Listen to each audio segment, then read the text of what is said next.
மனதை தெளிவாக வைத்திருப்பது மிகவும் கடினமாக உள்ளது.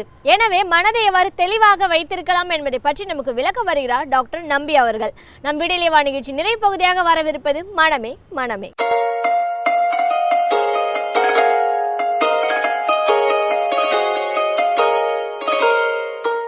விடியலே வா தொடரில் மனமே மனமே நிகழ்ச்சியில் இன்றைக்கு தற்கொலை எண்ணங்களும் தமிழ் இலக்கியங்களும் பற்றி பார்க்கலாம்.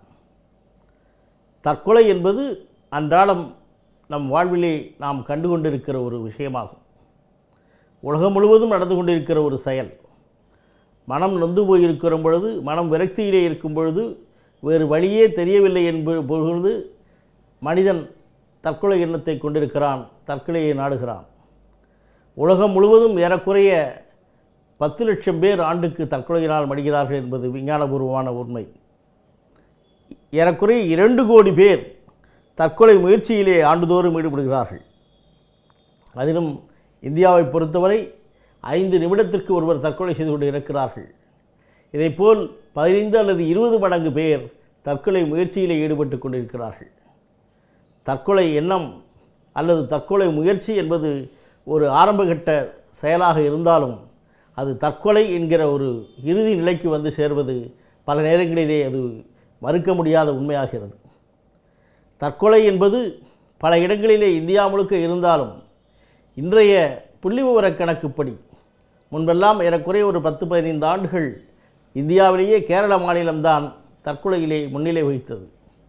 கடந்த சில ஆண்டுகளாக தமிழகம்தான் தற்கொலையின் தலைநகரமாக திகழ்ந்து வருகிறது. அதற்கு பலவிதமான காரணங்கள் இருக்கலாம். ஆனால் தமிழர்களுடைய மனநிலை எப்பொழுதுமே ஒரு உணர்ச்சிகரமான, உணர்ச்சிகள் மிகுந்த, துன்பத்தை தாங்க முடியாத அல்லது உடனடியாக முடிவெடுக்கின்ற மனத்தை கொண்ட ஒரு மனமாக இருப்பது நாம் எல்லோருக்கும் தெரிய வேண்டிய ஒரு உண்மை. தற்கொலை எண்ணங்களும் தற்கொலை முயற்சிகளும் அந்த காலத்திலிருந்து இருந்து வருபவை. இயேசு பிறப்பதற்கு முன்பாகவே கிரேக்கர்களும் ரோமானியர்களும் தற்கொலை செய்த வரலாறு நமக்கெல்லாம் தெரியும். மிக ஆதிகாலம் தொட்டே இந்தியாவிலும் தற்கொலை எண்ணங்கள், தற்கொலை முயற்சிகள் மிக அதிகமாக காணப்பட்டு வருகின்றன. அந்த காலத்திலேயே, சங்க காலத்திலேயே பலவிதமான சான்றுகள் தற்கொலை எண்ணங்களுக்கும் தற்கொலை முயற்சிகளுக்கும் அல்லது தற்கொலை செய்து கொள்கின்ற நிகழ்வுகளுக்கும் சான்றாக அமைந்திருக்கிறது. நமக்கெல்லாம் தெரியும் கோப்பெருஞ்சோழன் பிசிராந்தையாருடைய நட்பு கதை. அந்த கோப்பெருஞ்சோழனுடைய புதல்வர்கள் இருவரும் அந்த அரசனையை மீட்டுக்கொள்வதற்காக தந்தையே பாடுபடுத்தி கொண்டிருக்கும் பொழுது அவர் மனம் நொந்து போய் வடக்கிருந்து உயிரை மாய்க்கிறார்.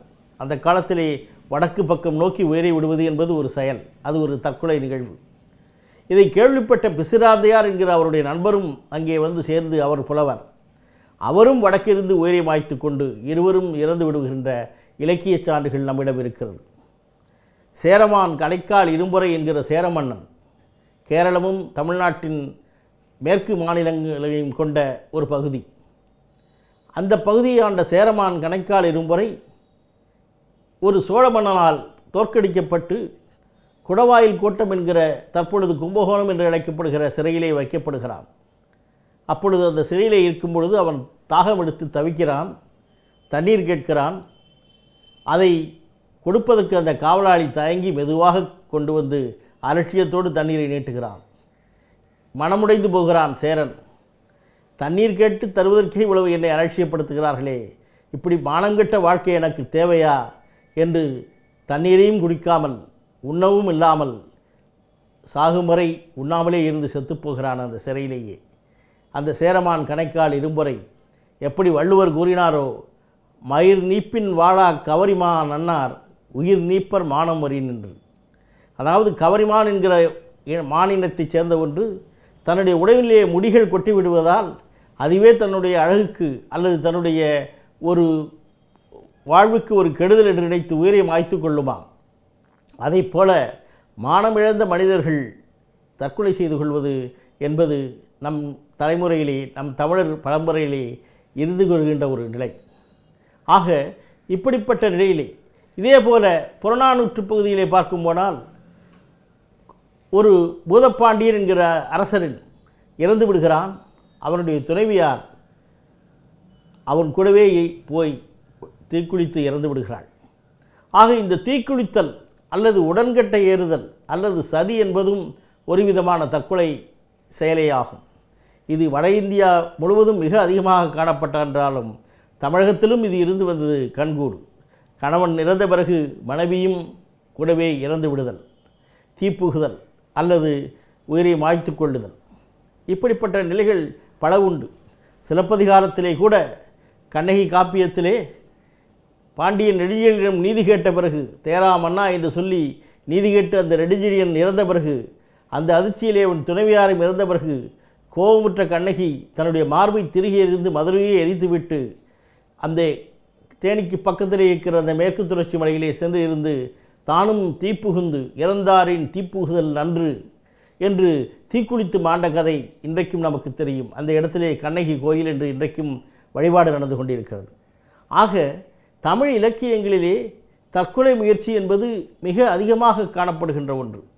அந்த காலம் தொட்டு இந்த காலம் வரை தற்கொலை எண்ணங்களும் தற்கொலை முயற்சிகளும் தற்கொலை பற்றிய நிகழ்வுகளும் நிறைய நடந்திருக்கிறது. தற்கொலை செய்து கொண்டால் தேவை, அது நல்லது என்று நினைக்கின்ற டெத் விஷஸ் என்று சொல்லுவோம் ஆங்கிலத்திலே. நாங்கள் தற்கொலை செய்து கொள்ள மாட்டார்கள், ஆனால் அதுக்கு முன்னால் ஏன் இருக்க வேண்டும், இருப்பதை விட இறப்பதே மேல் என்கிற எண்ணம் பல நேரங்களிலே தமிழ் இலக்கியங்களிலே சுட்டி காணப்படுகிறது. குறிப்பாக சொல்லப்போனால் திருவாசகம் எழுதிய மாணிக்க வாசகர் தம்முடைய காப்பியத்திலே பல இடங்களிலே இந்த தற்கொலை எண்ணத்தை வெளிப்படுத்தி இருக்கிறதற்கு ஒரு சான்று நம்மிடம் இருக்கிறது. அதை போலவே வடலூர் வள்ளலார் தன்னுடைய இறுதி காலத்திலே மனம் நொந்து போய் பல நேரங்களிலே மிக அருமையான பாடல்கள் எல்லாம் தந்துவிட்டு இருந்தாலும் மனம் சோர்வடைந்து அவர் இருந்த காலத்திலே தான் வாடிய பயிரை கண்டபோதெல்லாம் வாடினேன் என்கிற அளவுக்கு மனம் நொந்து போய் இருந்த காலத்திலே அவர் நான் திருச்சபையை சிற்சபையை சேர்வதற்கு நேரம் வந்துவிட்டது, இருப்பதை விட இறப்பதே மேல் என்கிற கருத்தை சொல்லுகின்றார். அதை போல அந்த காலந்தொண்டு இந்த காலம் வரை தமிழர்களுடைய கலாச்சாரத்திலே தற்கொலை என்பது மிக அதிவிலே காணப்படுகிறது. தமிழகத்திலே இந்த காலத்திலும் ஒரு அரசியல் காரணத்திற்காக, மொழி உணர்வுக்காக அல்லது பல்வேறு காரணங்களுக்காக தீக்குளிக்கின்ற ஒரு நிகழ்ச்சி மிக அதிகமாக காணப்படுகிறது. உதாரணத்துக்கு ஒன்று சொல்ல வேண்டுமானால், மறைந்த பிரதமர் இந்திரா காந்தி அவர்கள் இறந்த பொழுது ஏறக்குறைய 24 பேர் தீக்குளித்து மாண்டார்கள், தற்கொலை செய்து கொண்டார்கள். அதிலே 23 பேர் தமிழகத்தைச் சேர்ந்தவர்கள். ஒருவர் மட்டும் பெலா என்கிற அந்த மத்திய பிரதேசத்துக்கு பக்கத்திலே இருக்கிற ஊரை சேர்ந்தவர். எப்படி அங்கே ஒருவர் அப்படி தீக்குளித்தார் என்று பார்க்கும் பொழுது அங்கே சென்று பார்த்தால் அவரும் இங்கே சேர்ந்த ஒரு தமிழர் தான் என்பதை தெரிகிறது. ஆகவே தமிழர்கள் என்பவர்கள் உணர்ச்சி வகைப்பட்டவர்கள். எந்தவித தலைவர்கள் இருந்தாலும் உடல் நோய்ப்பட்டாலும் ஏதாவது ஒரு மொழிப்போர் சம்பந்தமாக அல்லது மொழியினுடைய ஏற்றத்திற்கு பாதிப்பு வரும் பொழுதெல்லாம் அவர்கள் இந்த தங்களுடைய உயிரை தாங்களே மாய்த்து கொள்ளுகின்ற நிலைக்கு தள்ளப்படுகின்ற ஒரு நிலையை இன்றைக்கும் பார்க்கிறோம். ஆக இது இந்த தற்கொலை எண்ணம் என்பது உலகம் முழுவதும் பரவி இருந்தாலும் சில பல காரியங்களுக்காக நம் தமிழ் கலாச்சாரத்தில் இது ஒன்றிப் போயிருக்கிறது.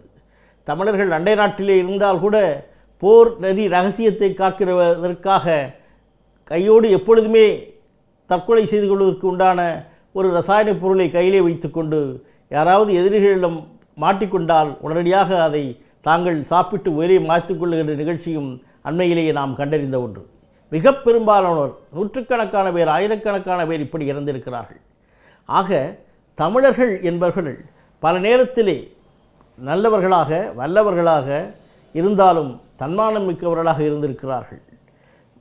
உயிர் நீப்பர் மானம் வரின் என்கிற கூற்றுப்படி அவர்களுடைய மானத்திற்கு இடுக்கு ஏற்பட்டால், அவர்களுடைய மனதிலே ஏற்பட்ட ஒரு நெருக்கடியின் காரணமாக அல்லது தனது அபிமானம் மிக்கவர்களுக்கு ஏற்பட்ட நெருக்கடியின் காரணமாக அல்லது சமுதாயத்திலே ஏற்படுகிற நெருக்கடியின் காரணமாக மனம் நொந்து போய் தற்கொலை செய்து கொள்கின்ற முயற்சி என்பது இன்றைக்கு இருந்தாலும் அது நீண்ட நெடுங்காலமாகவே தமிழ் கலாச்சாரத்திலே தமிழ் பண்பாட்டிலே ஊறிய ஒன்றாகத்தான் இருக்கிறது.